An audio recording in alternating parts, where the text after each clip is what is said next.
इसमें ऐसा था कि ए टू बी जाना है, लेकिन इसमें ये भी कंडीशन दिया हुआ है कि इधर वो फॉरवर्ड और अपवर्ड सिंगल यूनिट का मोशन कर सकता है, ठीक है। तो हम्म। अगर तुम ध्यान से देखो तो इसको बी तक पहुंचने के लिए 1 2 3 4 5 6 7 8 8 फॉरवर्ड और 1 2 3 4 अपवर्ड करना होगा, ठीक है। तो अगर वो ए से निकलता है और अगर कहीं पे भी 4 अपवर्ड कर ले, जैसे शुरू में ही 4 अपवर्ड कर ले, तब भी फर्क नहीं पड़ता, या 2 फॉरवर्ड करके 1 अपवर्ड कर ले तब भी फर्क नहीं पड़ता। अल्टीमेटली इसको 12 स्टेप में से, टोटल 12 स्टेप में से कोई भी 4 अपवर्ड कर लेगा तो वो बी तक पहुंच जाएगा। क्या समझ में आई बात? और इसको 12C8 भी लिख सकते हैं। ऑफ कोर्स, मतलब अगर हम इसी को फॉरवर्ड के सेंस में बात करें, 12 में से कोई भी 8 फॉरवर्ड कर ले, और ये दोनों तो एक ही चीज होती है ना। एक ही होती है। हाँ। और सर जैसे बीच में कुछ क्वेश्चन है जिनमें से एक जगह पे डायगोनल होता है, तो फिर क्या करेंगे? जैसे जैसे मान लो कि अगर जैसे बीच में बोल दे कि सॉरी, बीच में बोल दे कि कोई पर्टिकुलर स्टेप में डायगोनल कर दिया यहाँ से यहाँ तक, तो अब यहाँ से ये वाला तो इजी कर दिया ना, यहाँ तो शॉर्टेस्ट कर दिया, तो हम ये टू हाँ। दिस प्लेस पहुंचेंगे और this place to this place पहुंचेंगे, हम्म। है ना। डायगोनल के एक एंड तक और फिर डायगोनल के बाद से फाइनल एंड तक, तो मतलब डायगोनल से पहले और डायगोनल के बाद हम यही वाला फॉलो फिर ये करेंगे। करेंगे। हाँ और जो डायगोनल वाला स्टेप होएगा वो फिर सिर्फ एक या हाँ, मतलब वो दो। सिंगुलर स्टेप होगा, जैसे यहाँ तक का अगर एक्स है, यहाँ एक हो गया सिंगुलर, यहाँ वाई है, तो टोटल नंबर ऑफ सेंसर हो जाएगा एक्स इंटू वाई, अच्छा ठीक है। है ना।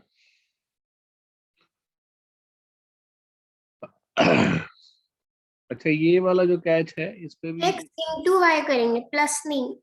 प्लस कैसे करोगे? जैसे देखो, मान लो इधर अगर मान लो तो इस जगह पे 5 4 स्टेप 5 स्टेप है, फिर ये डायगोनल, और इस जगह पे मान लो 3 स्टेप है, तो ये A B C D E 1 2 3, तो ए के साथ तीनों आ सकता है ना, अच्छा हाँ ठीक है। और 5 will have 3, इसीलिए तो थ्योरी कर मतलब थ्योरी ऑफ मल्टीप्लिकेशन काम आता है ना। हाँ हाँ, बस समझ गई। ये है तुम्हारा।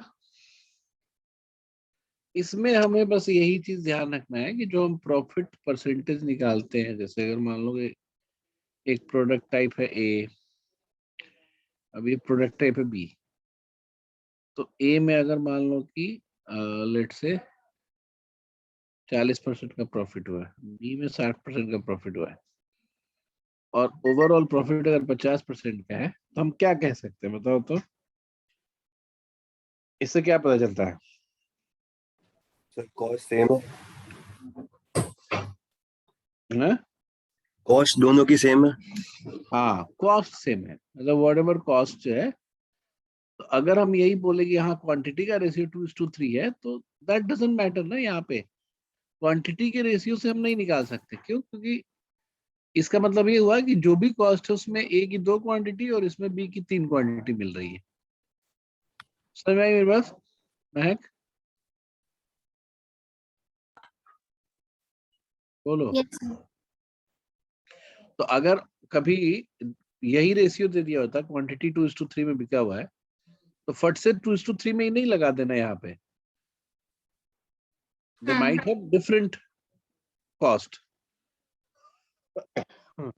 ओवरऑल जो कॉस्ट प्राइस है वो अलग अलग हो सकता है। 2:3 से हम उसका गेस तुरंत नहीं कर देंगे, 2:3 से तभी करेंगे जब वो सेम प्राइस का एलिमेंट है, ठीक है। Yes sir. तो इसमें इसमें जो यही शुरू में ही तुम्हें दिखेगा अगर इस क्वेश्चन को पढ़ोगे तो, कि salesman have to kind of shirts, cotton and woollen, a pair of cotton shirt and is sold at 40% per pair of woolen. Salesman has calculated that if sells 100% more woolen shirt then, देखो तो यही हुआ कि 40 और 20 में बेच रहा है, और इसको ओवरऑल 30 का प्रॉफिट होता है। तो हमें ये तो पता है कि दोनों का कॉस्ट प्राइस एक है ना, ठीक है। कॉटन है, ये वुलन है, लेकिन ये बोलता है 100% मोर वुलन शर्ट बेचा है, यानी कि क्वांटिटी 1:2 में बेचा है। समझ रहे हो ना बेसिकली। तो एक्स में 1 मिल रहा है तो एक्स में यहाँ 2 मिल रहा है, तो प्राइस का रेशियो क्या हो जाएगा इससे? 2:1 का हो जाएगा।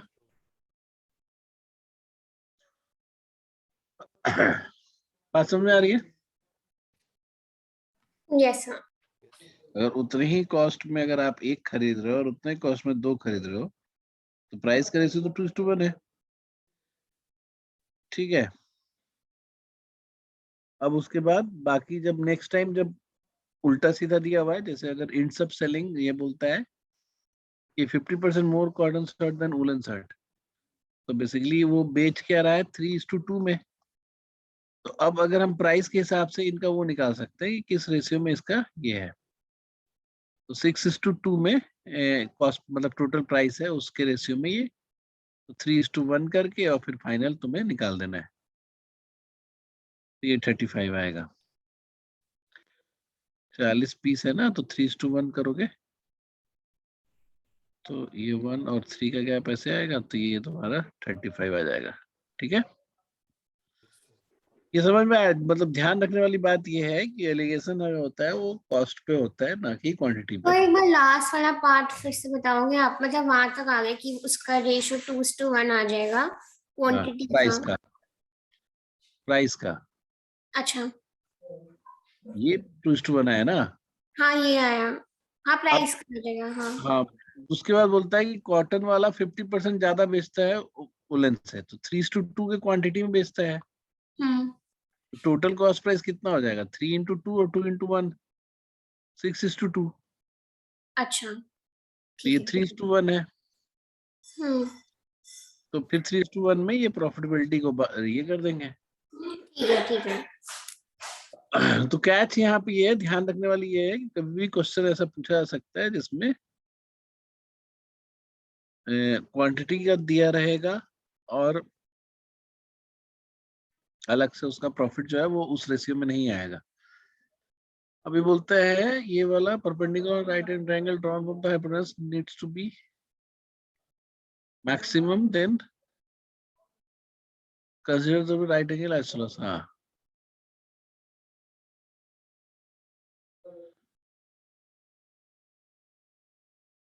नीड्स टू बी मैक्सिमम मतलब क्या हो गया? सर मतलब वो अगर अगर बोलते हैं कि हाइपोटेन्यूज, इसका एक क्वेश्चन था जो आपने ही बताया था कि अगर हाइपोटेन्यूज मैक्सिमम करना है तो हमें आइसोसेलेस ट्रायंगल लेना पड़ेगा। हाँ वो तो ठीक है। अच्छा हाँ, मतलब अगर हाइपोटेनस मैक्सिमम करोगे तो ये तो राइट एंगल लेना पड़ेगा और ये फिर ऐसे ही परपेंडिकुलर।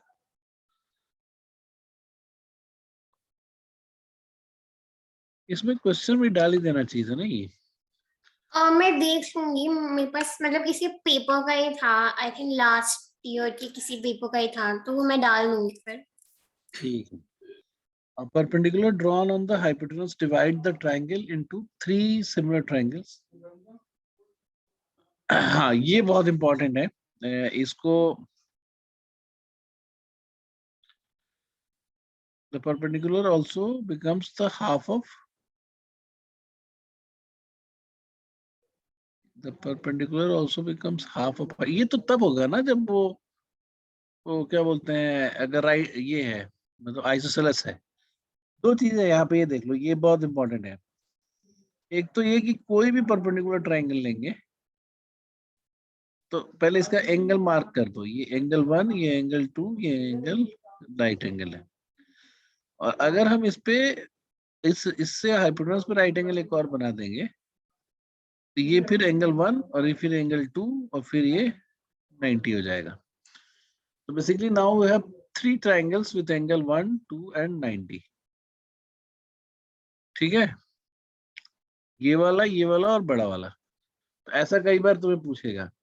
और अगर यही अगर आइसोसेलेस ट्राइंगल होता, आइसोसेलेस राइट एंगल होता तो भी यही बात होती कि you have 3 right similar triangles, but अगर आइसोसेलेस है तो ये और ये सेम होगा। क्यों बताओ? क्योंकि ऐसे भी हाइपोटेनस का मिड पॉइंट जो होता है वो सर्कम सेंटर होता है, ठीक है।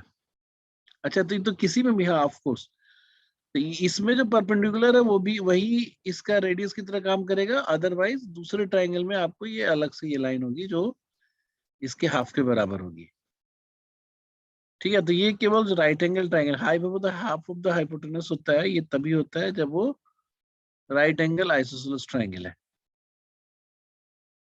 ठीक है। मैं पता चल रहा है तुम्हें क्या कह रहा हूँ गरिमा?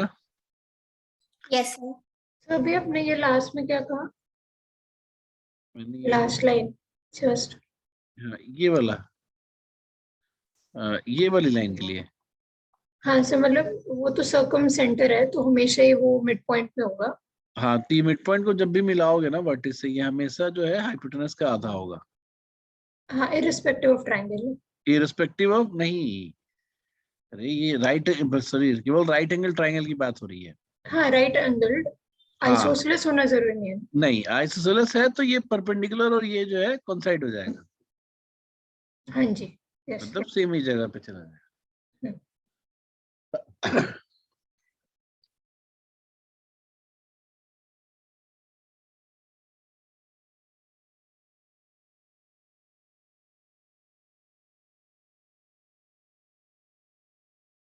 ठीक है, उसके बाद बोलता है the sum of an natural numbers, ये तो तुम्हें याद ही होगा, ये तीनों फॉर्मूला फ्रीक्वेंटली यूज है।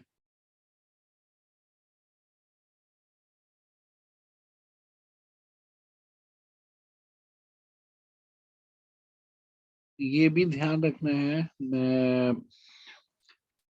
25 प्राइम नंबर्स होते हैं and the only even prime number is 2 and 1 is not a prime number, ठीक है।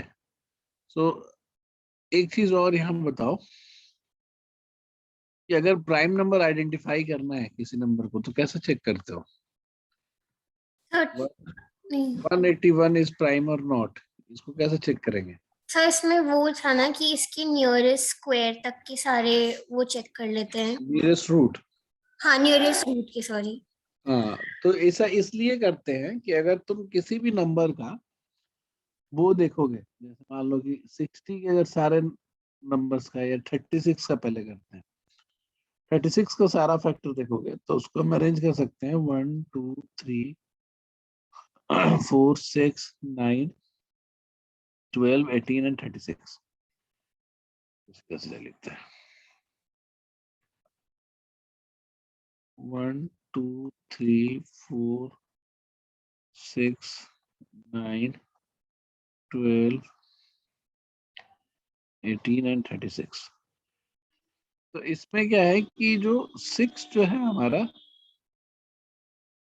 अरे कुछ गड़बड़ कर दिया क्या मैंने?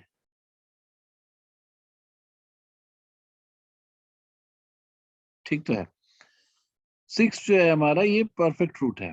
तो तुम देखोगे कि जो जो जितने भी बाकी के फैक्टर्स है ना वो इक्वली डिवाइडेड होके 6 के एक तरफ और एक तरफ है, ये दोनों आपस में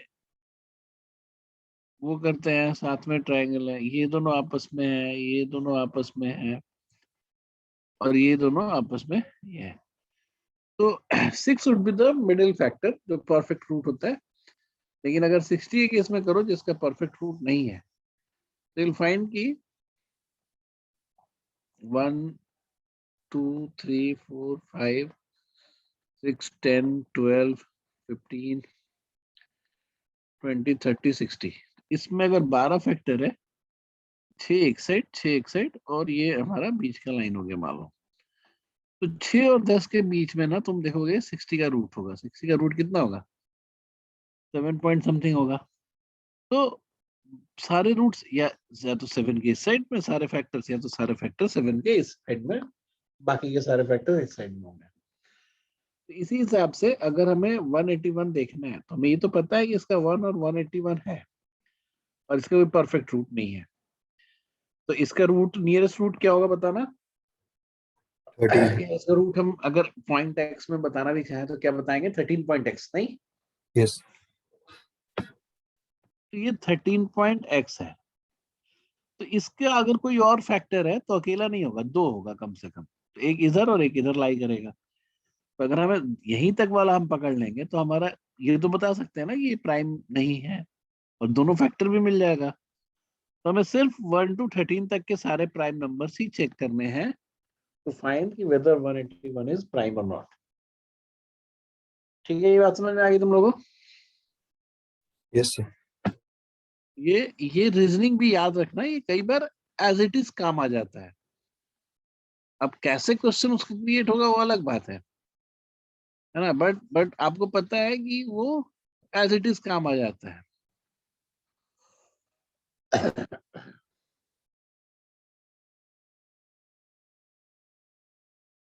तो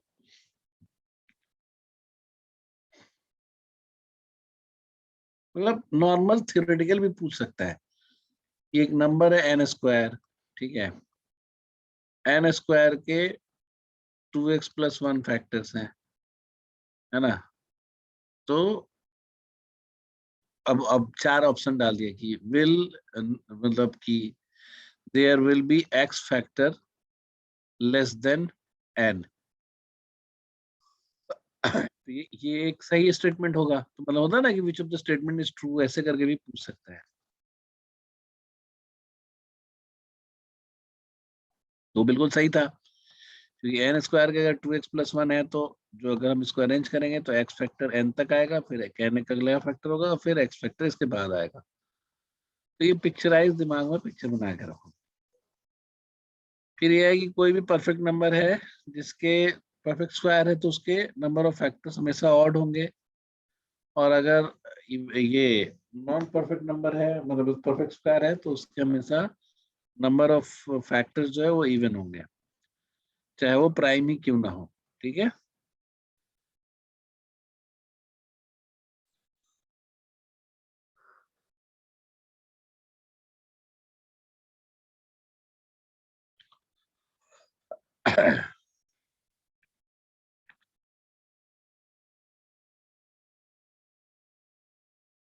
टोटल नंबर ऑफ फैक्टर्स निकालने का जो ये है, ये इसमें इसमें कई बार ये यूज आ जाता है। इसमें बस एक चीज तुम्हें ध्यान रखना है, मतलब I don't know why it is not written here, ये प्रॉब्लम मैं बाद में डाल देना। अगर हम किसी भी प्राइम नंबर, मतलब किसी भी प्राइम मल्टीप्लिकेशन में, जैसे मान लो कि 2 × 3 × 5 × 5 × 7 या फिर ऐसा क्यों करते हैं, पैटर्न बनाने की जरूरत नहीं है। लेट्स 5 × 4 × 7⁵ ऐसा है। तो अब हम इसमें कुछ मल्टीप्लाई करना चाहते हैं n में, ठीक है? तो n में हम मल्टीपल ऑप्शन तुम्हें देते हैं, 2 मल्टीप्लाई कर सकते हैं n में, 5 मल्टीप्लाई कर सकते हैं n में, 7 मल्टीप्लाई कर सकते हैं n में, 3 मल्टीप्लाई कर सकते हैं। और अभी इसका n का फैक्टर कितना है, number of factor of n कितना हो जाएगा? तो 4 × 5 × 6 कितना होता है? 4 × 5 × 6 कितना होता है? 120 होगा। किसी को दिक्कत है? No, sir. ठीक है, अब मुझे बताओ कि सबसे ज्यादा नंबर ऑफ फैक्टर्स कब होगा if you multiply any of these 4। तो अगर 3 से मल्टीप्लाई करेंगे, और 7 से मल्टीप्लाई करेंगे, 5 से मल्टीप्लाई करेंगे, 2 से मल्टीप्लाई करेंगे, तो सबसे ज्यादा नंबर ऑफ फैक्टर्स कब होगा? 3 पे, 3 से क्यों? क्योंकि वो डबल हो सीधा जाएंगे डबल हो सर। जाएगा। सीधा × 2 हो जाएगा। बाकी सारे केस में जो पुराने पावर्स है उसी में एक इंक्रीज होगा। तो मल्टीप्लिकेशन का ये है सीधा सीधा कि दो नंबर अगर मल्टीप्लाई कर रहे हैं, जैसे 4 × 5, उसमें से किसी एक में एक बढ़ाते हैं, जैसे 5 × 5 कर देंगे तो 24 से 25 हो जाएगा। और अगर अगर अगर 5 में 6 बढ़ाते हैं, मतलब 20 से 25 हो जाएगा, या 5 में 6 बढ़ाते हैं तो 24 हो जाएगा। लेकिन अगर आप 2 मल्टीप्लाई करोगे अलग से तो आपका सीधा सीधा डबल हो जाएगा। तो maximum change that we can get is by multiplying a new prime number इस केस में ये 3 है और आप कुछ भी ले सकते थे, 11 13 कुछ भी ले सकते थे। एंड उसके बाद नेक्स्ट सबसे ज्यादा चेंज क्या, अभी मैक्सिमम चेंज होगा वो डबल होगा, मतलब you can not increase number of factors more than double, है ना, by multiplying a single prime number. ठीक है, तो अगर हम इसके बाद नेक्स्ट सबसे बड़ा चेंज कब आएगा बताओ?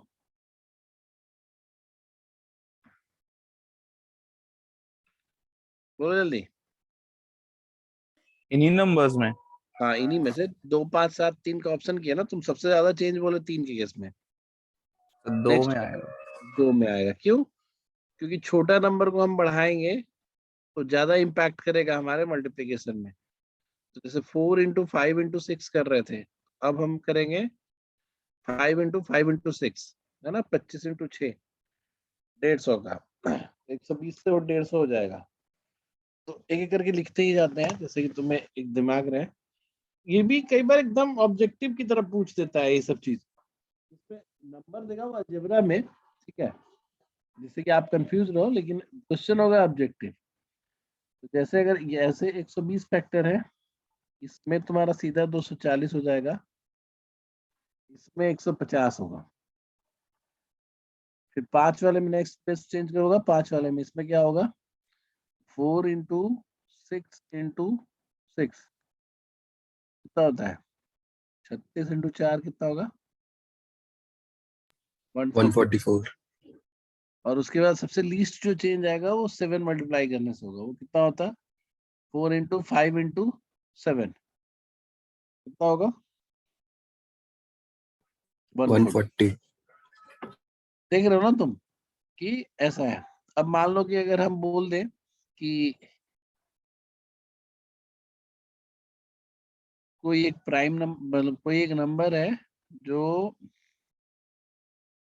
कोई एक नंबर है जो, मान लो कि p power x into q power y into r पे पावर z है, ठीक है? इसके टोटल इसके नंबर ऑफ फैक्टर्स जो है वो, मतलब नंबर ऑफ फैक्टर्स 4 टाइम्स हो जाएंगे जब अगर आप 2 इंटू 3 मल्टीप्लाई कर दोगे n में। इट बिकम्स, अगर इसके नंबर ऑफ फैक्टर अगर f है तो ये 4 टाइम हो जाएगा, 4f।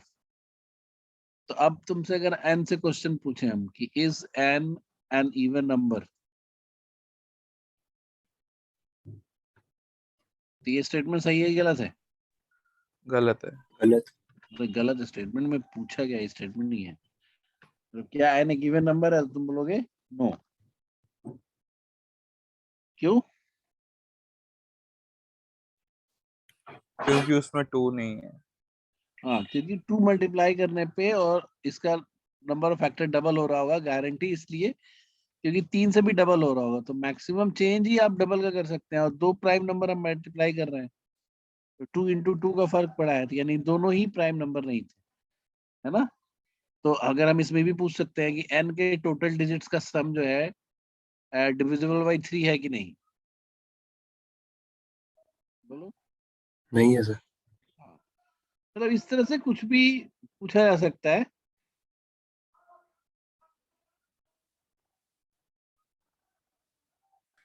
सो एक बार ये फिर से बता दो कि n इवन क्यों नहीं होगा? n इवन इसलिए नहीं होगा क्योंकि n में 2 मल्टीप्लाई करने पे और 3 मल्टीप्लाई करने पे total number of factors 4 times हो जा रहा है। और अभी थोड़ी देर पहले बताया कि टोटल नंबर ऑफ फैक्टर का चेंज एक एक प्राइम मल्टीप्लाई करने पे मैक्सिमम चेंज डबल हो सकता है कि नहीं? है। अब यहाँ 2 प्राइम मल्टीप्लाई हुआ ना, 6 मल्टीप्लाई हुआ, यानी 2 इंटू 3 मल्टीप्लाई हुआ, हम्म दोनों ही प्राइम से डबल हुआ है ना, तभी तो 4 टाइम होगा। समझ रहे हो ना? ऐसा तो है नहीं कि 2 मल्टीप्लाई करने पे कोई फर्क नहीं पड़ा और 3 मल्टीप्लाई करने पे 4 गुना हो गया। हाँ, पर इससे ये कैसे पता चलेगा कि n इवन है कि नहीं? अरे जब 2 एज ए प्राइम नंबर नया प्राइम है तभी तो डबल हुआ है। हाँ, ये आ गया समझ में। हाँ, तो इसका मतलब n में पहले से 2 नहीं था। अच्छा, ठीक है। ठीक है, ठीक है। ठीक है, तो हमने ये वाला बाद में पहले से 3 भी नहीं था, तो अब 3 नहीं होने के भी तो कई क्वेश्चन पूछे जा सकते हैं ना कई तरीके से। मैंने वैसे भी पूछा कि अगर n के नंबर सारे डिजिट्स को ऐड करें तो 3 से डिवाइजेबल नहीं होगा। समझ रहे हो ना मेरी बात? यस अब आ गया समझ में। n जो है 3 का भी बना। तो मतलब मेरा पॉइंट ये है कि पूछने का कुछ भी पूछ दे, बट कोर यही रहेगा। बस ये कि तुरंत वहां से तुम्हें रिफ्लेक्ट करना पड़ेगा।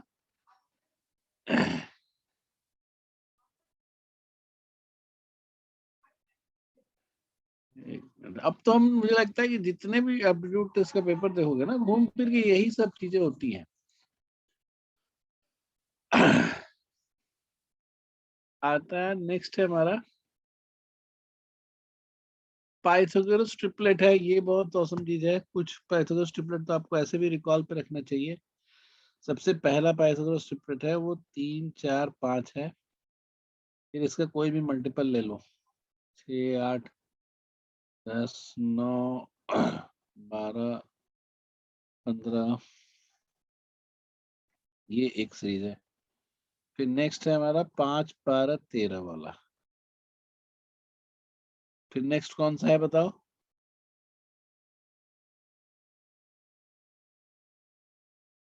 7 14। 7 24 25। हाँ, तो इसमें ये लिखा हुआ है कि ऐसे आप किसी भी ऑड नंबर से एक पाइथागोरस ट्रिपलेट क्रिएट कर सकते हो। जैसे मान लो कि अगर हम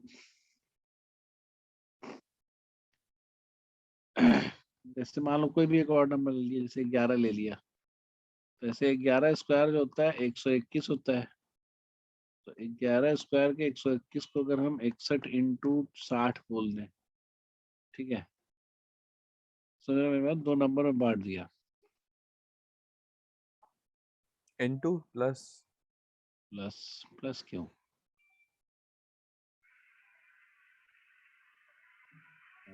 प्लस क्यों करेंगे? इनटू करेंगे तो 121 से ज्यादा नहीं होगा। अच्छा, हाँ हाँ हाँ हाँ। तो एक मिनट, नहीं नहीं ऐसे नहीं ना, इसको कैसे करेंगे हम?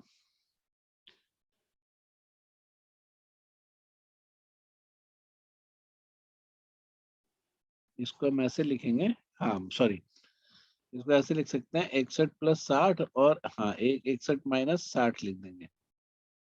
ऐसे लिख सकते हैं हम। ये इंटू 1 हो जाएगा। तो अगर आप इसको देखोगे तो 11 स्क्वायर इज इक्वल टू ऐसा बन गया आपका। तो इससे एक प्राइम नंबर बन गया आपका, which is 11 square plus 60 square is equal to 61 square. ठीक है, और जो ऐसा ऐसा वाला ऑड नंबर जिसका अपने आप में ही डबल है, वो मतलब अपने आप में ही परफेक्ट स्क्वायर है, तो उससे 2 बन जाएगा। जैसे 9 है, तो 9 जो है अपने आप में भी परफेक्ट स्क्वायर है, तो उससे 9 12 15 तो बनता ही बनता है। बाकी 9 41 40 भी बन जाएगा। ठीक है, ये वाला तो बनता ही बनता है। तो इस तरह से कई सारे जो ऑड के स्क्वायर से उससे दो दो ही बन जाएंगे।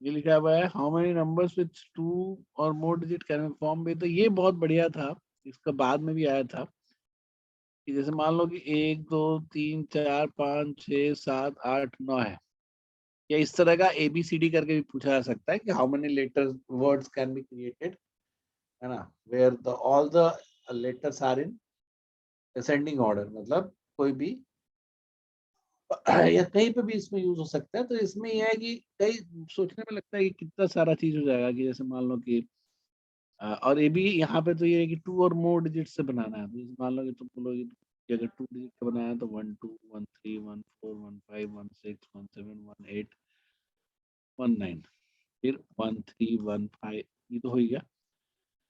फिर तुम ऐसा करोगी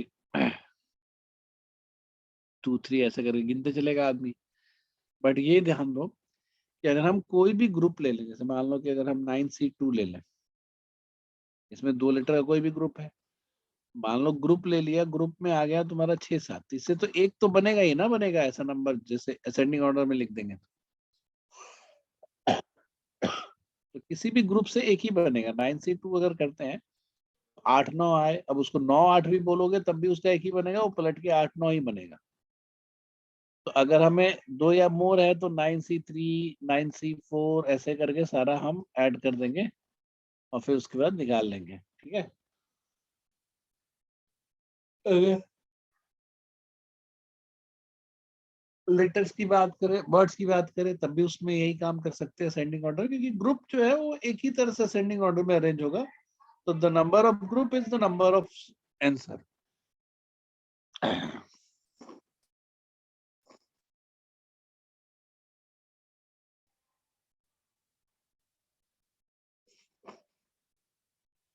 ये वाला जो है ये भी बहुत औसम है कि 200 स्टूडेंट है, 105 पिज्जा पसंद करते हैं, 134 बर्गर पसंद करते हैं। The number of students who like only burger possibly. ठीक है, ये इंफॉर्मेशन जो है वो स्कोप देता है कई सारे तरीके से इस डेटा को देखने का। तो जैसे हम ये हो सकता है कि जैसे मान लो कि हम 200 स्टूडेंट इसको मान लें, तो पहले तो हम 105 जो 100 पिज्जा के लिए रखे हैं वो 105 लेते हुए 134 जो है बर्गर के लिए लें। तो उस केस में आपका 29 ऐसे हो सकते हैं जो ओनली बर्गर वाले हैं, है ना। आप ऐसा भी सोच सकते थे कि ये जो 200 है 105 हमने रख दिया यहाँ पे पिज्जा के लिए और इधर से बर्गर के लिए लिखा 134। तो ये जो यहाँ से टोटल जो तुम्हारा 95 है ये हमारा ओनली बर्गर के लिए हो सकता है। तो जो टोटल रेंज आएगा वो आपका 29 से लेके 95 के बीच में कुछ भी आएगा। सेम चीज आपको यूज हो सकता है कि मैक्सिमाइज करना हो केवल पिज्जा खाने वाले को, या मैक्सिमाइज करने वाला है तो दोनों खाने वाले को। तो आपको अलग अलग तरीके से उसी में हम एडजस्ट कर सकते हैं, शिफ्ट कर सकते हैं। एक आपको जो डीआई का सीट अभी हम मार्क्स नंबर लिखवाए थे उसमें एक पूरा एक्सरसाइज इसी पे बेस्ड होगा। किया तुम लोगों ने? बोलो। सर ये जो ऑप्टिमाइजेशन वाले क्वेश्चन है, एक आप कोई कर सकते हो क्लास में व्हेन के जो। तो तुम उसमें ना उस सीट कर रही होगी ना, उसमें से कोई भी एक निकाल के रखना, ठीक है सर। नेक्स्ट टाइम उसको रखना। ठीक। A square is made by within a square joining the midpoints.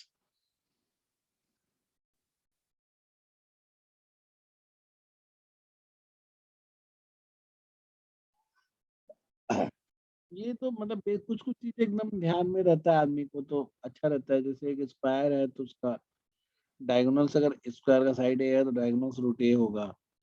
अब अगर मिड पॉइंट मिलाओगे दोनों सबका तो इसका एरिया जो होगा वो बड़े वाले का आधा होगा। कैसे बताओ? ये इसका ए स्क्वायर है तो ये a/2 हो जाएगा, फिर इसका जो साइड हो जाएगा तुम्हारा √2 इंटू a/2 हो जाएगा, और फिर उसका स्क्वायर कर देंगे 2 इंटू a²/4 हो जाएगा और ये कट के 2 हो जाएगा। तो ये हाफ हो जाता है। तो ये कुछ बेसिक बेसिक जैसे इसी तरह से तुम ऐसे भी देख लेना चाहिए कि एक एक सॉरी इक्विलेटरल ट्रायंगल है, इसके मिड पॉइंट को मिलाएंगे तो एरिया क्या हो जाएगा बताओ इसमें? जैसे स्क्वायर वाले में हाफ हुआ था मिड पॉइंट में, अगर इक्विलेटरल ट्रायंगल के मिड पॉइंट को मिलाएंगे तो क्या होगा? 1/4 1/4।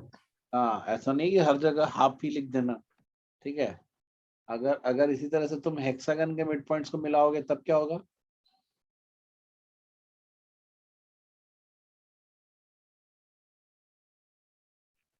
हेक्सागन में मिड पॉइंट, अच्छा वैसा वाला। मिला सकते हैं, हाँ मिड पॉइंट तो कहीं भी मिला सकते हैं ना। हम्म। तो क्या होगा बताओ?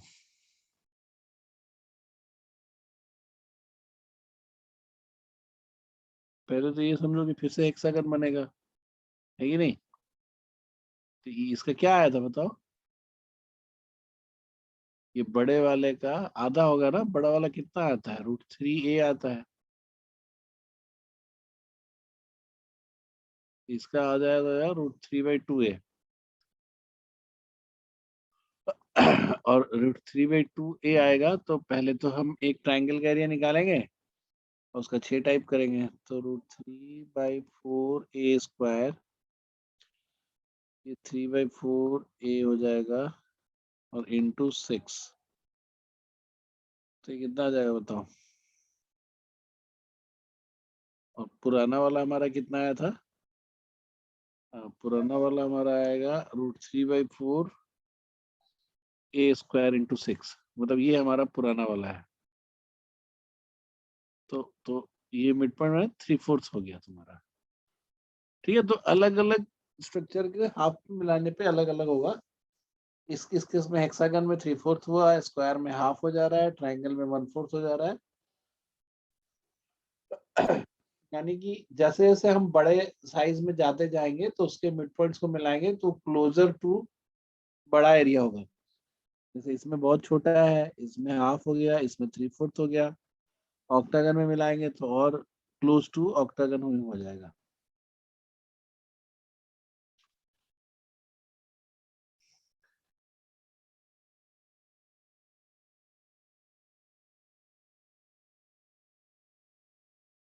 ठीक है,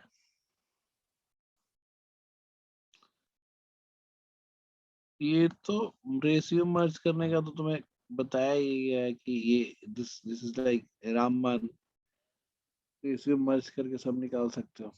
if any amount is paid in between, हाँ ये तुम्हें ध्यान रखने वाली बात है, this is one of the catch जो इस पे कई बार कुछ पूछा जाता है कि अगर आपने 5,000 रुपया लोन लिया है सिंपल इंटरेस्ट पे 20% पे लेट से, और आपने 1 साल बाद आपने मान लो कि 4,000 रुपया लौटा दिया, तो 1 साल बाद क्या पैसा दे के आप लोन खत्म कर सकते हो? तो 1 साल बाद जो है अगर आप ध्यान दोगे तो 1 साल बाद आपका जो अमाउंट है वो 5,000 प्लस ऊपर से 2,000 होगा, सॉरी 1,000 होगा इसका इंटरेस्ट। तो ये जो 4,000 लौटेगा आपको बस ये ध्यान रखना है कि ये प्रिंसिपल से ही लौटेगा। यहाँ से अगर आपका 4,000 लौट जाएगा तो पूछेगा आपका 1,000, तो नेक्स्ट ईयर इस पे इस 1,000 पे आपका लगेगा 20% विच इज 1,200 हो जाएगा टोटल, और प्लस ये 1,000 जो इंटरेस्ट का है, जो इंटरेस्ट का है जो आपने पिछली बार नहीं दिया था, तो ये दोनों मिला के आपका 2,200 रुपया फाइनल पेमेंट करना है। ठीक है,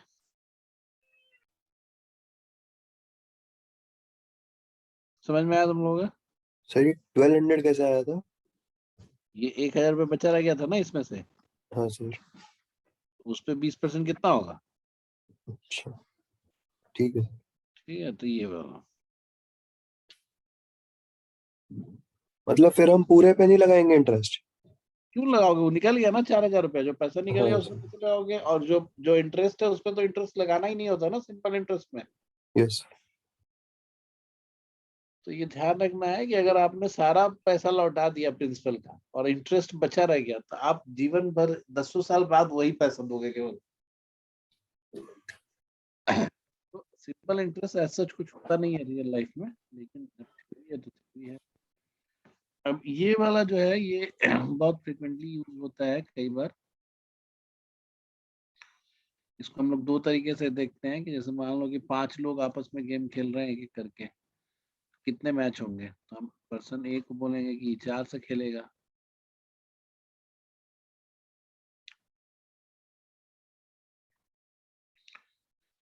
ए 4 से खेलेगा, फिर बी जो है वो फिर 3 से ही खेलेगा। तो 4 + 3 + 2 + 1 लास्ट में, ये 10 हो जाएगा। लेकिन अगर हम इसी को ऐसे भी देख सकते हैं कि कोई भी 2 ग्रुप ले लें तो एक मैच खेलेगा तो 5 से 2 भी 10 होगा। लेकिन अगर ऐसा होता है कि गिफ्ट एक्सचेंज करने जा रहे हैं तो क्या होता है उसमें कि वो डबल हो जाता है। जितने ग्रुप है वो दोनों आपस में अगर वो हैंडशेक कर रहे हैं तो नंबर ऑफ हैंडशेक जो होगा वो सेम नंबर में होगा। तो ये सब चीजें थोड़ी ध्यान रखने वाली चीज है। इसी में थोड़ा और कभी घुमा देता है कि गर्ल्स अलग कर दिया, बॉयज अलग कर दिया, है ना। उसमें ये बोल देगा कि गर्ल्स ने आपस में हैंडशेक किया, बॉयज ने आपस में हैंडशेक किया, और गर्ल्स और बॉयज भी हैंडशेक किया, टोटल नंबर ऑफ हैंडशेक ये दिया हुआ है। तो उस पे आपको आइडेंटिफाई करना है कि किसमें कितने कितने बच्चे हैं। देखा होगा तुम लोगों ने क्वेश्चन, तो वो भी ये बहुत मजेदार है। इस पे भी मतलब गाय व गाय हर दूसरे तीसरे साल तो जरूर पूछता है कुछ ना कुछ, जो कि बहुत सिंपल सी चीज है कि अगर किसी 2 डिजिट नंबर को रिवर्स करें, बड़ा हो या छोटा हो, है ना, डिफरेंस जो होगा वो 9 के मल्टीपल में ही होगा।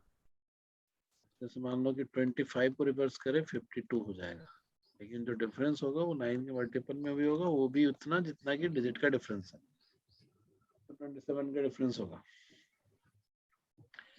तो इसमें एक चीज जो भी है कि जैसे डिफरेंस होता है 9 का हो सकता है, 18 का हो सकता है, 27 का हो सकता है, 36 का हो सकता है। तो अगर 9 का डिफरेंस है तो नंबर ऑफ पेयर्स या नंबर ऑफ नंबर्स जो ऐसा डिफरेंस देंगे वो बहुत ज्यादा होंगे, क्योंकि 1 2 2 3 3 4 ऐसे करके बहुत ज्यादा नहीं, मतलब बेसिकली 8 को होगा। लेकिन 18 वाला जो होगा वो 7 ही होगा, वो 1 3 ऐसे करके 7 9 तक ही जाएगा। तो आप एग्जैक्टली बता सकते हो कि 36 डिफरेंस देने वाले नंबर्स 7 नहीं बोलेंगे ना, उसको 14 बोलेंगे, क्योंकि हमने ये बोला तो नहीं कि रिवर्स वाला मना कर रहा है। तो अगर तुमसे अचानक से बोले कि किसी 2 डिजिट नंबर को रिवर्स करके हम 63 का डिफरेंस ले रहे हैं, है ना, तो ऐसे कितने नंबर होंगे बताओ।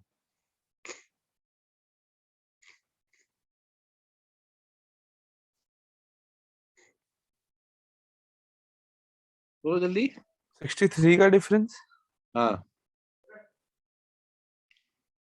किसी 2 नंबर को रिवर्स करके we are finding a difference of 63, तो ऐसे कितने नंबर होंगे।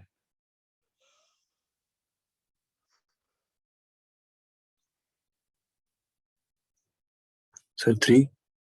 4 ना, 3 कैसे होगा, मतलब 3 होगा तो 6 होगा। जैसे 63 के डिफरेंस के लिए 9 इंटू कितना हो गया,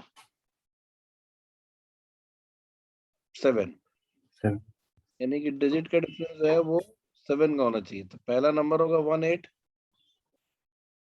तो इसका उल्टा भी ले लो 81, ये भी काउंट होगा। दूसरा नंबर होगा 29, इसका उल्टा भी ले लो, 4 हो गया आंसर। लग रहा है आपने अपना हाथ रिवर्स कर लिया। अरे तुम इसी पे ध्यान दे रहे हो, तुम प्रॉब्लम पे ध्यान दो ना। वो तो समझ गया। हम्म। तो मतलब इससे क्या होता है ना, जैसे जितना बड़ा डिफरेंस है आपके ऑप्शन से आपके आंसर्स ना लिमिटेड हो जाते हैं, उस हिसाब से कई बार मैच करना आसान हो जाता है। और इसी हिसाब से किसी किसी में बताना इम्पॉसिबल होगा और किसी किसी में ऑब्वियस होगा, because there are very limited number. तो अगर जैसे मान लो कि 72 का डिफरेंस वाला है और यूनिट डिजिट छोटा है 10th डिजिट से, तो वैसा एक ही नंबर होगा, क्योंकि 72 से 2 ही बनता है, 19 या 91। अब यूनिट डिजिट छोटा है 10 से, तो 91 वाला ही नंबर हुआ ना। बट सेम चीज विल नॉट अप्लाई हियर और द डिफरेंस ऑफ 63, फिर वहां पे 2 ऑप्शन है, तो यूनिकली हम डिटरमाइन नहीं कर सकते उस नंबर को, because we have 2 sets of number. तो नजर लगा, मेरा पेनिक हो गया। अच्छा, ये तो 2 डिजिट की बात हुई। 3 डिजिट के केस में क्या होता है, बोलो जल्दी। सर 99 का मल्टीपल होता है इनका डिफरेंस। और ये आप अलजेब्रा से भी देख सकते हो, ऐसा कुछ वो नहीं है कि मतलब बता दिया तो ये ट्रिक है। यू कैन जस्ट सी कि अगर 2 नंबर है ए बी से बना हुआ है, ए बी है तो 10a प्लस बी बोलते हैं, और बी ए है तो 10b प्लस ए बोलते हैं। और सब्सट्रैक्ट करोगे, मतलब अगर सब्सट्रैक्ट करोगे तो ए माइनस बी हो जाएगा, तो 9 का ही मल्टीपल होगा। और इधर 3 डिजिट वाला होगा, तो जैसे मान लो कि ए बी सी है, तो इसका उल्टा करेंगे तो सी बी ए होगा। तो ये कितना हो जाएगा बोलो? 99 ए माइनस सी। इससे आपको डिफरेंस मिलेगा। तो बेसिकली बीच वाला जो डिजिट है वो रोल प्ले नहीं करता। तो 243 इसका उल्टा करो 342, या 273 तो उसका उल्टा करो 372। इन दोनों केस में डिफरेंस क्या होगा इन दोनों का? 99 ही होगा पलटने के बाद।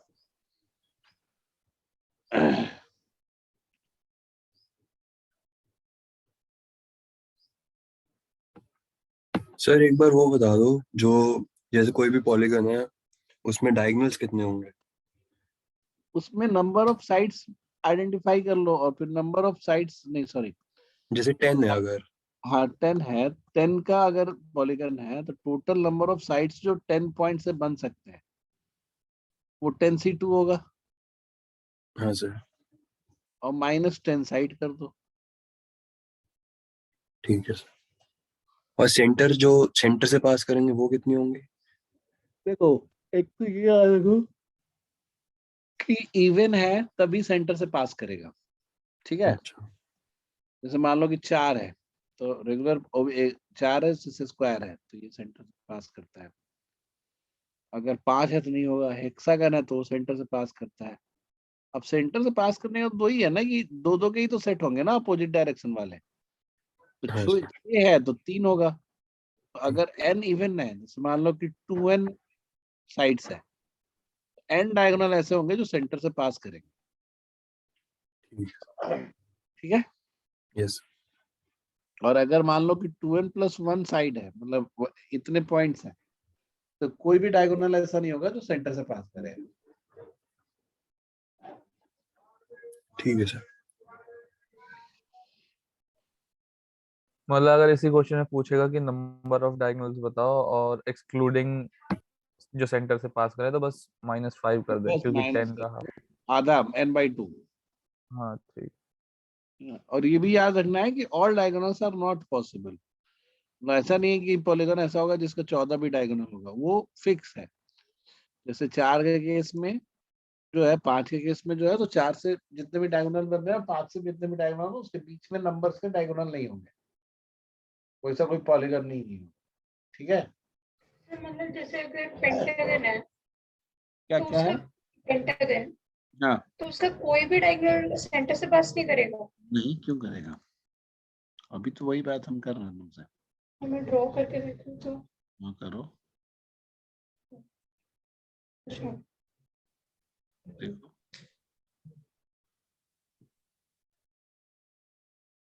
सेंटर इसका यहाँ नहीं होगा। ठीक है।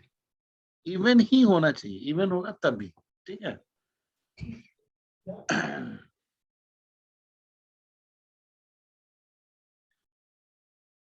तो ऊपर से एक ये भी है कि जैसे मान लो कि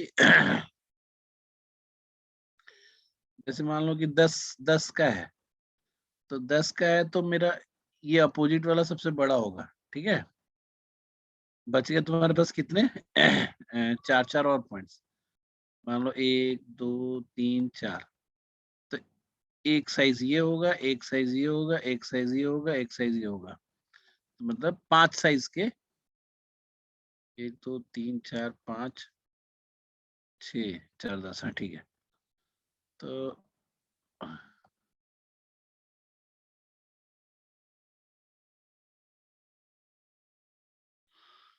बेसिकली 4 डिफरेंट डिफरेंट साइज के डायगोनल बने, सॉरी 5 डिफरेंट साइज के डायगोनल बने। इसमें एक तो सबसे बड़ा वाला है और फिर बाकी वाले। तो इसको भी तुम कैलकुलेट करने का कुछ भी है तो ड्रॉ करके देख के तुरंत तुरंत हो जाएगा, ऐसा कोई दिक्कत वाला बात नहीं है, ऐसा पूछता नहीं है ऐसे। बट ये याद रखना है कि अगर इवन नंबर ऑफ पॉइंट्स हैं तभी वो सेंटर से पास करेगा। ये बहुत मजेदार है। इसमें a+1/1, ये जनरली इसका तो कई चीज पूछता है, लेकिन अगर इसका मिनिमम वैल्यू है ना, अगर x मतलब x पॉजिटिव है तो इसका मिनिमम वैल्यू जो है वो 2 होगा। वो भी तब जब x = 1 होगा। बाकी तुम समझ ही सकते हो, यहाँ हम इससे छोटा लेंगे, है ना, जैसे 0.75 3/4 लेंगे, तो ये तुम्हारा यहाँ पे 4/3 हो जाएगा। ठीक है, फिर इसको जोड़ोगे तो ये आपका फिर से 2 से बड़ा हो जाएगा, कि 2 ही रहेगा ये। नहीं हो रहा है, बड़ा हो रहा है, 2 से बड़ा। 25/12 हो रहा है। हाँ हाँ, मतलब वो हर केस में 2 से बड़ा, मिनिमम वैल्यू वही होता है।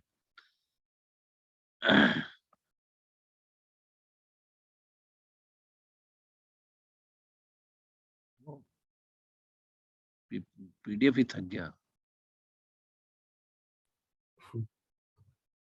जब हो गया।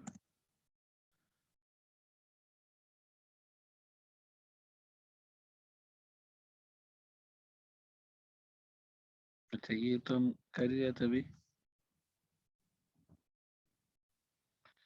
A mini truck can bear at most 7 bags of various weights are exactly 1 bag. Exactly 1 bag weighs 71 kg, which is the maximum weight of the bag of the mini truck. Exactly 1 bag weighs x kg, which is the minimum weight. इसमें क्या था? Sir इसमें वो लिखा है ना कि wait bag का इंटीजर अज्यूम करना है, आपने बोला था। हाँ,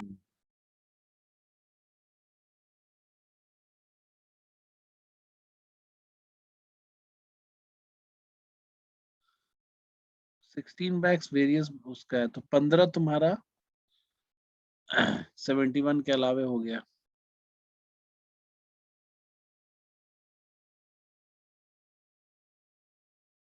इसमें पता नहीं क्या था, फिर भी इसको बना के देखना, नहीं बनाया तब देखते हैं। If the piece of two quantity is same, कुछ ना कुछ रहा होगा ऐसा जिसको हमने कैच में इसलिए डलवाया होगा। If the price of two quantity is same, the ratio would be the same according to the allegation. हाँ, तो ये तो वही वाली बात है ना, कि जैसे मैंने बोला कि क्वांटिटी पे नहीं होता है, कॉस्ट पे होता है। लेकिन अगर अगर अगर आपका कॉस्ट ही सेम है दोनों का, तो क्वांटिटी ही कॉस्ट का रेशियो है। जैसे मान लो कि हम बोले कि कॉस्ट का रेशियो जैसे क्वांटिटी 2:3 है और एक्स प्राइस है, 6:3x हो जाएगा, सेम ही रेशियो फॉलो करेगा।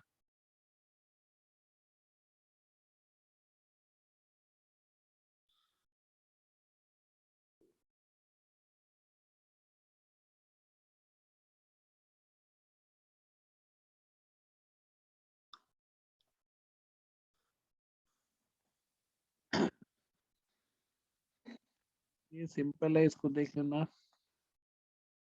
लेकिन ये बहुत स्टक कराता है अचानक से, लेकिन ये आसान था, इसको देख लेना जरूर कि क्या हुआ है।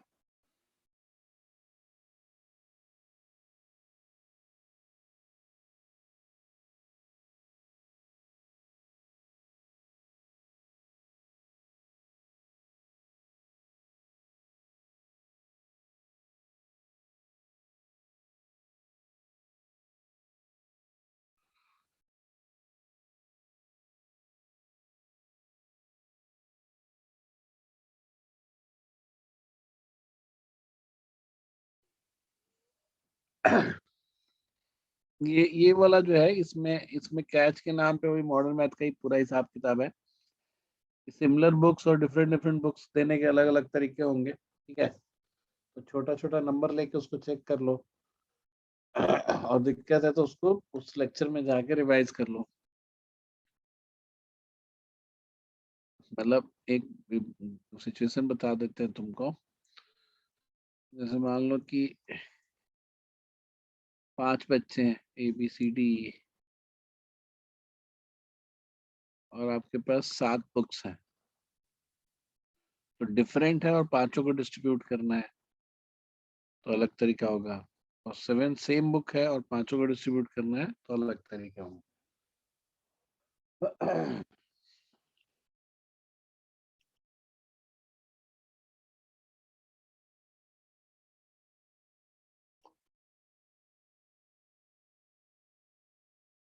हाँ, ये वाला भी AP वाला तो अभी फिलहाल ही पढ़ाया गया था।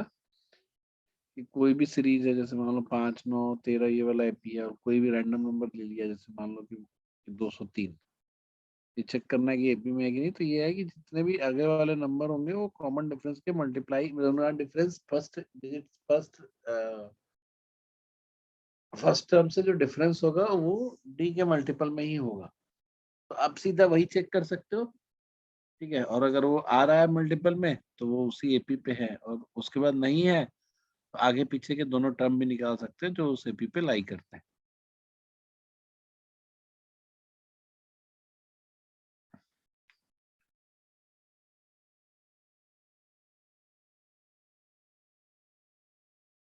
हाँ, ये वाला भी बहुत बढ़िया कैच है। इसमें ये था कि जैसे मान लो कि इसमें बस इसमें की जो कंसर्न है वो बताते हैं हम। जैसे मान लो कि एक क्वांटिटी है पी, और कोई कंपाउंड इंटरेस्ट अगर है और R% का, तो कुछ भी हो आपका फर्स्ट ईयर के बाद जो सेकेंड ईयर होता है उसमें पी एक्स क्वांटिटी हो जाती है। फिर उसके बाद नेक्स्ट में पी एक्स स्क्वायर हो जाता है, फिर उसके बाद नेक्स्ट में पी एक्स क्यूब हो जाता है, फिर उसके बाद नेक्स्ट में पी एक्स 4 हो जाता है। तो अगर हम 2-2 साल की बात करें तो फिर भी मल्टीप्लायर इसका सेम रहेगा, एक्स स्क्वायर और एक्स स्क्वायर का ही। इसको हम फिर इसको माइन्यूट ले लेते हैं, हम 2.5 साल के भी गैप पे बात होती है तब भी हम वही ले लेते हैं, ठीक है। और इसी से मिलता जुलता एक और चीज याद आया कि जो मान लो कि कोई क्वांटिटी ऐसी है जो 2 साल में डबल होती है, ठीक है। तो पहले साल में 2 साल में डबल होती है। जैसे मान लो कि पहले साल में बढ़ गए पी एक्स हुई, और दूसरे साल में पी एक्स स्क्वायर हो गया। तो पी एक्स स्क्वायर जो है ये हो जाएगा तुम्हारा 2p। तो पी कट जाएगा और एक्स स्क्वायर हो जाएगा 2। और x कितना हो जाता है, x की वैल्यू क्या होगी यहाँ पे, √2 की वैल्यू क्या होती है बोलो जल्दी। 1.414। 414। अच्छा, अब यहाँ देखो, अगर p में अगर x मल्टीप्लाई हो रहा है, यानी अगर p में 1.414 मल्टीप्लाई हो रहा है, तो यहाँ पे रेट ऑफ इंटरेस्ट कितना है, 41.4%। 41। ले सकते हैं। यस फिर सर। कंपाउंड इंटरेस्ट में डबल करना है तुमको, कितना परसेंट लोगे 2 साल में, 41.4%। 4%। और इसी तरह से अगर बोले कंपाउंड इंटरेस्ट में ट्रिपल करना है 2 साल में, तो कितना परसेंट लोगे,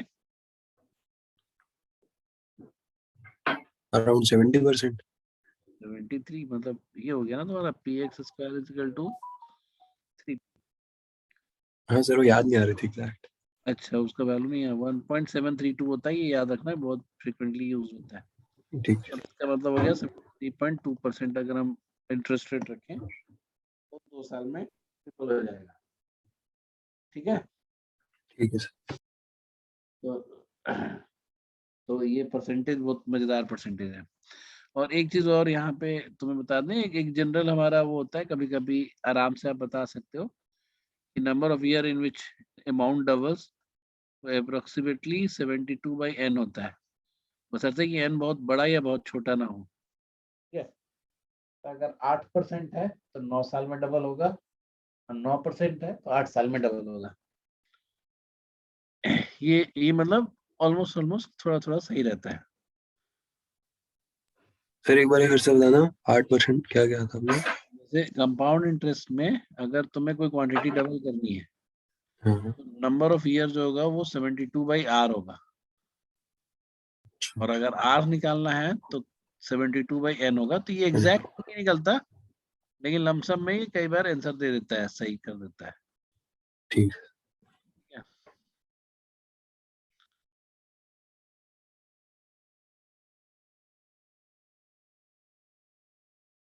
For any number, factors are divided evenly from the roots of the। ये तो अभी थोड़ी देर पहले इसी की बात हो रही थी ना, ये घूम फिर के फिर वही आ गया कि रूट ऑफ द नंबर अगर 6 है तो total number of total factors इसके इधर और इसके इधर इक्वली डिवाइड होंगे।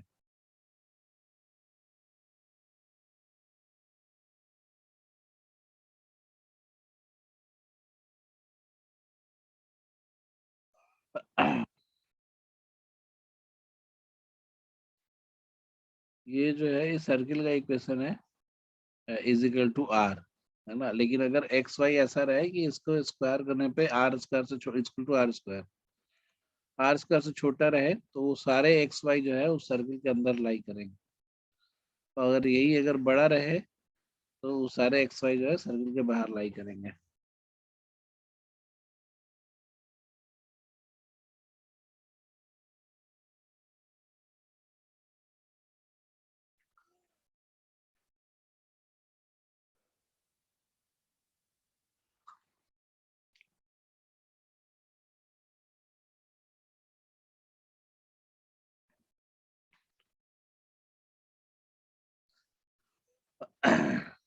ये बहुत इंपॉर्टेंट था, उस दिन हम लोग बता रहे थे कि जैसे 3 वेरिएबल है और 2 ही इक्वेशन है, तो हम इससे सॉल्यूशन नहीं निकाल सकते।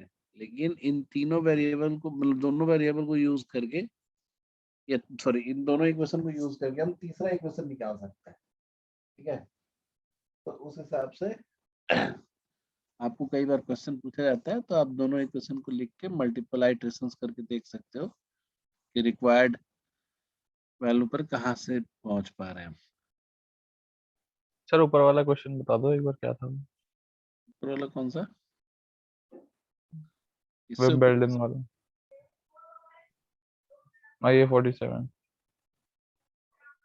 अच्छा, ये अलग से था क्या?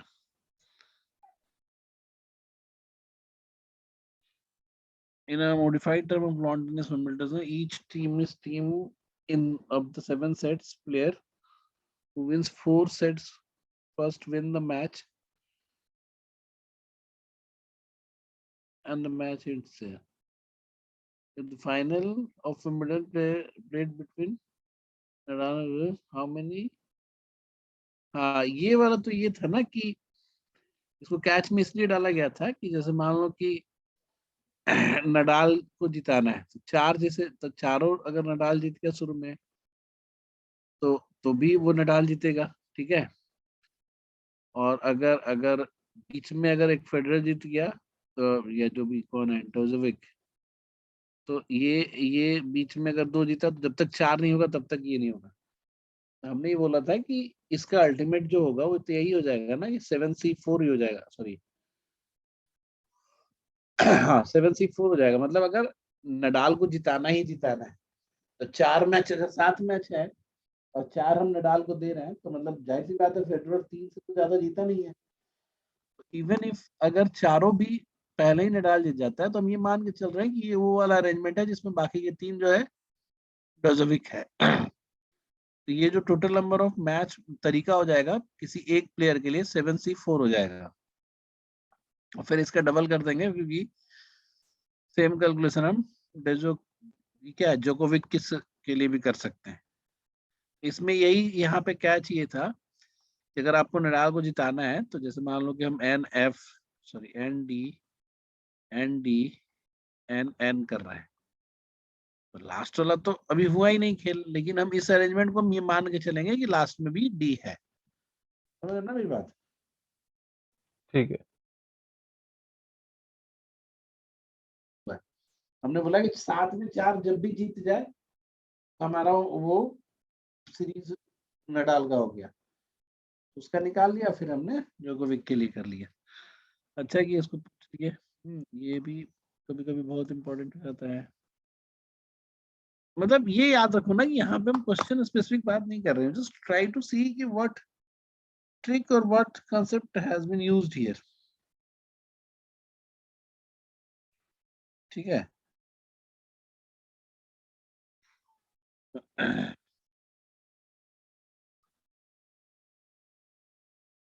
sides of triangle can help determine the angle of the triangle। ये वाली चीज ऐसी है कि जैसे मान लो कि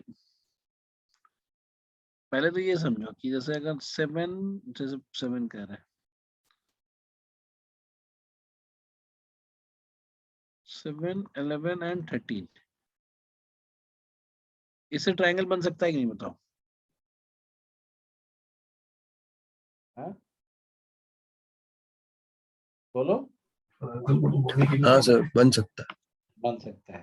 और अगर मैं बोलूं कि इससे जो ट्रायंगल बनेगा वो ऑब्ट्यूज होगा, एक्यूट होगा और राइट एंगल होगा, तो इसको चेक करने का यही तरीका है कि हम 11 का अगर हम ऐसे ले ले और 7 का ऐसे ले ले, तो इससे जो वो बनता है हमारा क्या बोलते हैं 7 और 11 सकते हैं, क्योंकि बड़े वाले साइड ही तो हाइपोटेनस की तरह एक्ट कर सकता है ना। तो 7 और 11 का वो क्या बनेगा, अगर राइट एंगल ट्रायंगल ले लें तो क्या बनेगा, तीसरी साइड हाइपोटेनस 160 नहीं 160 का root which is close to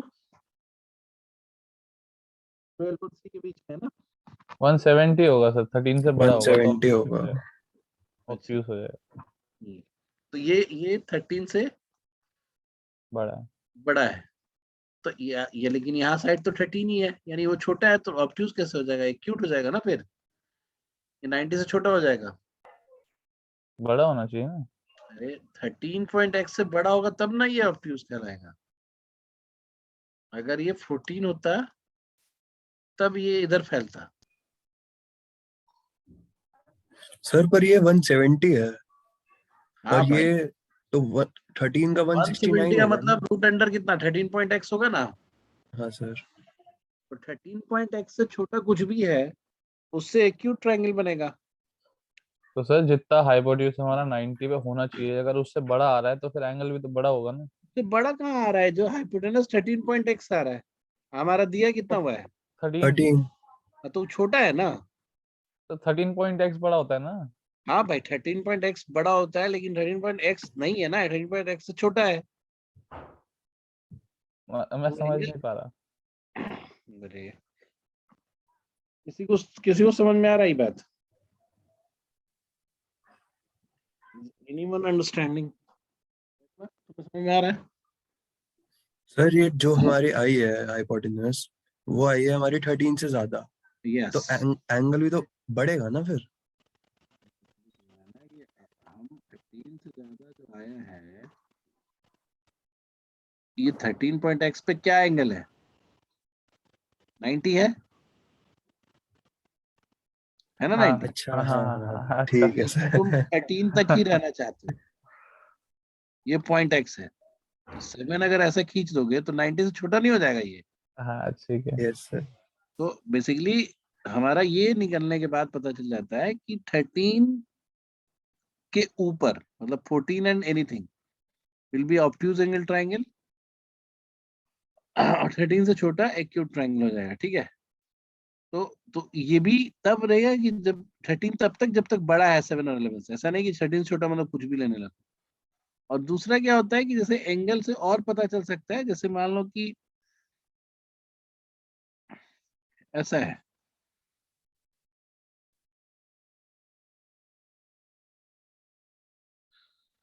जैसे मैंने बोला 7 7 13, तो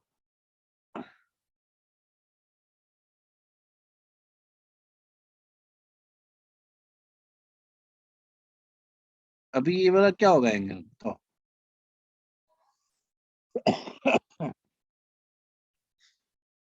ऑब्ट्यूज होगा, यस सर।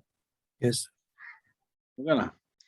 तो तो जैसे कई बार हम क्या करते हैं कि मतलब थोड़ा बहुत ये एग्जैक्टली ध्यान नहीं आ रहा है कैसे कैसे करना है, लेकिन जैसे मान लो कि एक ट्रायंगल ऐसा था कि जैसे मान लो कि ये है और ये है, तो एक जगह इसको मिलाया था और एक जगह इसको मिलाया था, नहीं मिलाया इसे था। तो उसमें हमने ट्रिक लगा दिया कि जैसे मान लो कि अगर अगर अगर ये पॉइंट लेते तो ये दोनों एंगल बराबर होता है, ये पॉइंट लेते तो ये दोनों एंगल बराबर होता है। तो इस वाले लाइन से बड़ा और इस वाले लाइन से छोटा होगा ये, मतलब इस वाले दोनों के बीच में ये वाला लाइन गिरेगा। कोई क्वेश्चन था ऐसा। कई बार जो आपका जैसे जो साइड्स है वो आपको कई बार एंगल का वो दे देते हैं, आइडिया देने लगते हैं कि कितना होगा। और ये है कि larger the side larger the angle, ये तो तुम्हें पता ही होगा, ठीक है।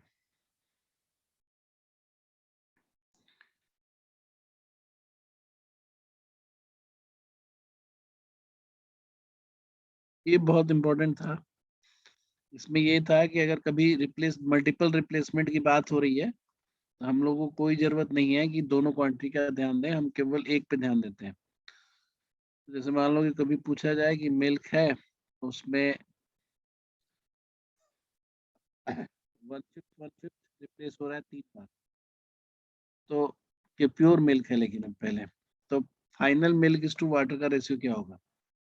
तो आपको ये देखना है कि पहली बार में मिल्क जो बचा वो 4/5 मिल्क बचा, दूसरी बार में इसी का 4/5 बचेगा और तीसरी बार में इसी का 4/5 बचेगा। तो ये आपका हो जाता है 64/125, ये मिल्क हो जाता है। फिर इसको सब्सट्रैक्ट करोगे तो हमें वाटर मिल जाएगा। तो मिल्क इज टू वाटर का अगर रेशियो कोई पूछ रहा है तो 64:61 कर देंगे और इसी का रिवर्स खेलते हैं। तो आपको अलग अलग तरीके से ये क्वेश्चन कई बार कितनी जगह पे पूछा जा चुका है। बस आपको ये ध्यान रखना है कि एक तो जो निकालते हैं उससे बात नहीं करते, जो बचता है उसकी बात करते हैं, है ना। और मल्टीपल टाइम्स उसी के मल्टीपल में बचेगा।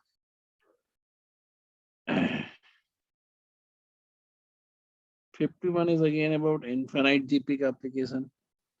कल वो प्रोबेबिलिटी वाला सवाल मिल नहीं पाया। नहीं, ये वाला तो बहुत इजी है आपके लिए भी। चलो ठीक है, यहाँ तक ओके हो गया। अभी 51 तक नेक्स्ट हम अगली क्लास में करेंगे।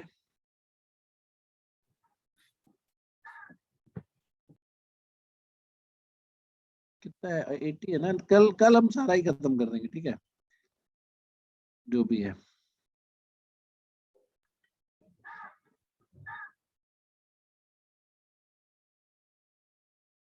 एक